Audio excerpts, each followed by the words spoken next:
ሰላም ጤና ይስጥልኝ ውድ የ24/7 ዜና ተከታታዮቻችን፣ የሰዓቱን ዜና ይዤ ቀርብ ያለው እስከ ፍጻሜ አብራችሁን ቆዩ። የምንለቃቸው መረጃዎች እንዲደርሳችሁ ላይክ፣ ሼር እና ሰብስክራይብ ማድረጋችሁ እንዳትረሱ በማለት ወደ ዜናው አለፍኩ። ዓለም አቀፍ የዩቲዩብ ኮከብ አይሾ ስፒድ በአዲስ አበባ የአድዋ መታሰቢያ በባዶ እግሩ ጎብኝቷል። ታዋቂው አሜሪካዊ የዩቲዩብ ኮከብ እና የቀጥታ ስርጭት አቅራቢ ዳረን ዋትኪንስ ጁኒየር በቅጽል ስሙ አይሾ ስፒድ በኢትዮጵያ እያደረገ ባለው ጉብኝት መላውን የኢንተርኔት ዓለም ትኩረት ስቧል። ወጣቱ ኮከብ በአሁኑ ወቅት በአዲስ አበባ ከተማ የሚገኙ ታሪካዊ ቦታዎችን እየጎበኘ የሚገኝ ሲሆን የኢትዮጵያ ባህልና ታሪክ ለሚሊዮን ተከታዮቹ እያስተዋወቀ ይገኛል። የ21 ዓመቱ አይሾ ስፒድ ወደ አዲስ አበባ ሲደርስ በቱሪዝም ሚኒስትሯ ሰላማዊ ካሳ ደማቅ አቀባበል ተደርጎለታል። ይህ ጉብኝት ስፒድ ዳዝ አፍሪካ በሚል መጠሪያ በ20 የአፍሪካ ሀገራት እያደረገ ያለው ሰፊ ጉዞ አካል ነው። ስፒድ በኬንያ በነበረ ቆይታ በአንድ ቀን ውስጥ ብቻ 300,000 አዲስ ተከታዮችን ማግኘቱ የሚታወስ ሲሆን አሁን ላይ የዩቲዩብ ተከታዮቹ ቁጥር 48 ሚሊዮን ደርሷል። ከጉብኝቱ እጅግ አስገራሚ ትዕይንቶች አንዱ ስፒድ በአዲስ አበባ የሚገኘውን የአድዋ ድል መታሰቢያ በባዶ እግሩ መጎብኘቱ ነው። ለኢትዮጵያ ታሪክ ያለውን አክብሮት በገለጸበት በዚህ ቆይታው በመታሰቢያው ውስጥ የሚገኙ ታሪካዊ ቅርሶችን ሲመለከት የነበረውን ስሜት በቀጥታ ስርጭት ላይቭ ስትሪም ለተከታዮቹ አጋርቷል። ስርጭቱን በአንድ ጊዜ ከ91,000 በላይ ሰዎች ሲከታተሉ ተመልክተናል። በአትሌቲክስ ስሟ በገነነችው ኢትዮጵያ ከታዋቂ አትሌቶች ጋር ጊዜውን ያሳለፈው ስፒድ ኢትዮጵያ የፈጣን ሰዎች ሀገር መሆኗን አውቃለሁ በማለት አድናቆቱን ገልጿል። በቆይታውም የኢትዮጵያ ሰንደቅ ዓላማ በመያዝ ፍቅሩን ገልጿል። ባህላዊ ልብሶችን በመልበስና እስክስታን በመለማመድ ተሳታፊ ሆኗል። የኢትዮጵያ ባህላዊ ምግቦችን በተለይም እንጀራን በመቅመስ ምስክርነቱን ሰጥቷል።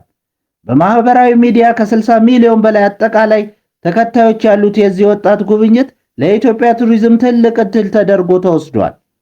የሀገሪቱ ገጽታ፣ እንግዳ ተቀባይነትና ዘመናዊ የቱሪስት መዳረሻዎችን ለዓለም አቀፍ ማህበረሰብ በተለይም ለወጣቱ ትውልድ በማስተዋወቅ ረገድ ከፍተኛ ሚና እየተጫወተ ይገኛል። አይሾ ስፒድ በቀጣይ ቀናትም ሌሎች ታሪካዊ ቦታዎችና የቱሪዝም መስህቦችን እንደሚጎበኝ ይጠበቃል። በምዕራብ ኦሞ ዞን በቱሪስቶች ላይ በተፈጸመው ጥቃት የሁለት የቱርኪዬ ዜጎችን ጨምሮ የ3 ሰዎች ሕይወት ማለፉ ተገለጸ። በደቡብ ምዕራብ ኢትዮጵያ ሕዝቦች ክልል በምዕራብ ኦሞ ዞን ሱሪ ወረዳ ጉብኝት ላይ በነበሩት ቱሪስቶች ላይ በተፈጸመ ጥቃት የሁለት የቱርክዬ ዜጎችና የአንድ ኢትዮጵያዊ አሽከርካሪ ሕይወት ማለፉ ተሰማ። የክልሉ መንግስት ጥቃቱን ተከትሎ ባወጣው መግለጫ ድርጊቱ የተፈጸመው ከትላንት በስቲያ ጥር 4 ቀን 2018 ዓ.ም ከጠዋቱ 2 ሰዓት ገደማ ለዝርፊያ ዓላማ ታስቦ መሆኑን አስታውቋል። የክልሉ መንግስት የተፈጸመውን ጥቃት አረመኔያዊ ሲል የኮነነ ሲሆን ድርጊቱን የፈጸሙትን ማንነታቸው ያልታወቀ አርብቶ አደር ሽፍቶች መሆናቸውን ገልጿል።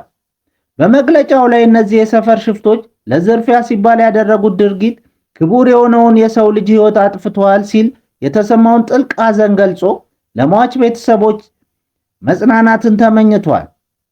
ጥቃቱን የፈጸሙትን ግለሰቦች በቁጥጥር ስር ለማዋል በአሁኑ ወቅት ሰፊ የሕግ ማስከበር ዘመቻ የተጀመረ ሲሆን የተቀናጀ የጸጥታ ኃይል በአካባቢው ተሰማርቶ ወንጀለኞችን የማደንና ለሕግ የማቅረብ ሥራ ተጠናክሮ ቀጥሏል ብሏል።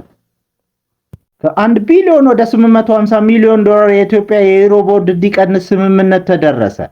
ኢትዮጵያ ከዩሮ ቦንድ አበዳሪዎች ጋር ስታደርገው የነበረው የብድር ሽግሽግ ድርድር ስኬታማ ውጤት ማስመዝገቡ የተገለጸ ሲሆን በመሰረታዊ ነጥቦች ላይ በተደረሰው ስምምነት መሰረት የሀገሪቱ አጠቃላይ የዩሮ ቦንድ ዕዳ መጠን በ15 በመቶ ወይም በ150 ሚሊዮን ዶላር እንዲቀንስ ተደርጓል።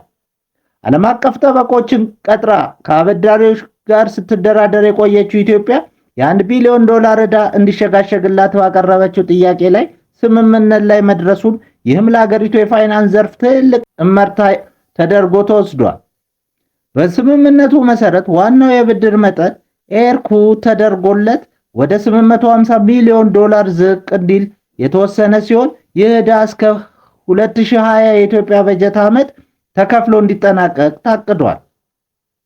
በተጨማሪም ቀደም ሲል በ3 ዙር መከፈል የነበረበትና ሳይከፈል በመቆየቱ በኢትዮጵያ ለቴክኒካዊ ውድቀት ዳርጓት የነበረው የ99 ሚሊዮን ዶላር የወለድ ዕዳ አሁን ላይ ሀገሪቱ በአንድ ጊዜ ለመክፈል መስማማቷ በሰነዱ ላይ ተፍሯል። የረጅም ጊዜ ክፍያውን በተመለከተ በቀጣዮች 8 ዓመት ውስጥ የተሻለ የውጭ ንግድ ገቢ ካገኘ ከገቢው 2.5 በመቶ በመቀነስ በዓመት 180 ሚሊዮን ዶላር እንድትከፍል ተወስኗል። ይህ አሃዝ አበዳሪዎች ቀደም ሲል ከጠየቁት የ4.75 በመቶ የክፍያ ምጣኔ በእጅጉ የቀነሰ ሲሆን ይህም በአይኤምኤፍ የኢኮኖሚ ግምገማዎች ላይ ተመስርቶ የቀረበ የክፍያ አማራጭ መሆኑ ታውቋል። ስምምነቱ በይፋ ስራ ላይ እንዲውል የዓለም አቀፍ የገንዘብ ድርጅት አይኤምኤፍ የመጨረሻ ይሁንታ እየተጠበቀ ይገኛል። ይህ የብድር ሽግሽግ ስምምነት ኢትዮጵያ ወደ ዓለም አቀፍ የገንዘብ ገበያ በድጋሚ ለመመለስ ታደርገው ጥረት ከፍተኛ ፋይዳ ይኖረዋል ተብሏል። የዕዳ ጫናው መቀነሱ እንደ ፊች እና ኤስ&ፒ ያሉ ተቋማት ለሀገሪቱ የሚሰጡትን የክሬዲት ደረጃ ሊያሻሽለው እንደሚችል የሚጠበቅ ሲሆን ይህም በሀገሪቱ ላይ የነበረውን የብድር አለመክፈል ስጋት በመቀነስ የውጭ ቀጥታ ኢንቨስትመንት ኤፍዲአይ እንዲጨምር ምቹ ሁኔታን ይፈጥራል የሚል ትንበያ ባለሙያዎች ይሰጣሉ። ኢትዮጵያ እንደ አውሮፓ አቆጣጠር በ2014 የገባችበት የ1 ቢሊዮን ዶላር የዩሮ ቦንድ ዕዳ በታህሳስ 2023 መከፈል የነበረበት ቢሆንም በወቅቱ የነበረው የውጭ ምንዛሪ እጥረት ምክንያት ሳይከፈል መቆየቱ ይታወሳል። ይህ አዲስ ስምምነት አገሪቱ ካለባት የብድር ጫና ወጥታ የጀመረችውን የማክሮ ኢኮኖሚ ማሻሻያ ማክሮ ኢኮኖሚክ ፎረም በዘላቂነት ለማስቀጠል የሚረዳ ወሳኝ እርምጃ መሆኑ የድርድሩ ውጤት ያመለክታል። በሌላ ዜና ኤሚሬትስ ጦሯን ከቦሳሶ እያስወጣች ነው። የተባበሩት አረብ ኤሚሬትስ በሶማሊያ ፑንትላንድ ግዛት የሚገኘውን የቦሳሶ ወታደራዊ ጣቢያ በአስቸኳይ እየለቀቀ መሆኑ ተሰማ። በቀን በአማካይ እስከ 6 የሚደርሱ ግዙፍ የጭነት አውሮፕላኖች IL-76 ከባድ ወታደራዊ መሳሪያዎችንና ሰራተኞችን በመጫን ከቦሳሶ አየር ማረፊያ እየበረሩ ይገኛሉ። ሶማሊያ ከኤሚሬትስ ጋር የነበራትን ስምምነት የሰረዘችው ኤሚሬትስ በሳውዲ የሚፈለግን የየመን ተገንጣይ መሪን በሚስጥር ለማስመለጥ ሶማሊያን ተጠቅማለች በሚል ክስ ነው።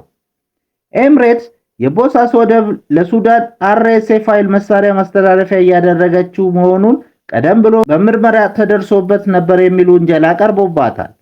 ድርጊቱ በቀይ ባህር አካባቢ በሳውዲ አረቢያ እና በኤሚሬትስ መካከል ያለውን የኃይል ሚዛን ፍጥጫ ይበልጥ ያባብሰዋል ተብሏል። ክቡራን አድማጮቻችን ለሰዓቱ ያልናቸውን ዜናዎች በዚህ እናበቃለን።